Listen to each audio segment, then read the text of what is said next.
الله الرحمن الرحيم والصلاة والسلام على سيد الأنبياء والمرسلين وعلى آله وأصحابه أجمعين۔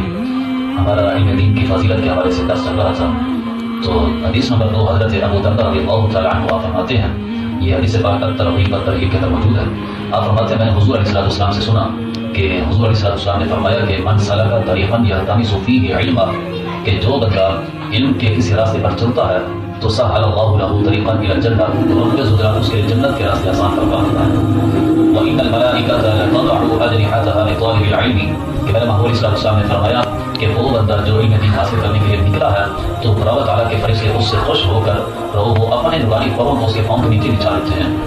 آگے میرے محبوب نے فرمایا کہ وَإِنَّ الْعَالِمَ لَيَسْتَغْفِرُ لَهُ مَنْ فِي السَّمَاوَاتِ وَمَنْ فِي الْأَرْضِ حَتَّى الْحِيتَانُ فِي الْمَاءِ۔ میرے محبوب نے فرمایا کہ وہ علم دین اس کی فضیلت کیا ہے کہ میرے محبوب نے فرمایا کہ زمین اور آسمان کے اندر جو بھی رب تعالیٰ کی اشیاء ہیں، رب تعالیٰ کی مخلوق ہے، وہ سب کے سب اس کے لیے استغفار کرتی ہیں۔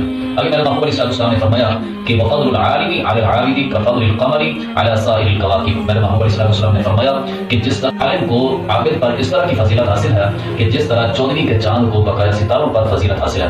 آگے میرے محبوب نے فرمایا وَإِنَّ الْعُلَمَاءَ وَرَثَةُ الْأَنْبِيَاءِ، کہ علماء جو ہیں یہ انبیاء کے وارث ہوتے ہیں۔ إِنَّ الْأَنْبِيَاءَ لَمْ يُوَرِّثُوا دِينَارًا وَلَا دِرْهَمًا، انبیاء نہ درہم کے وارث ہوتے ہیں نہ دینار کے وارث ہوتے ہیں۔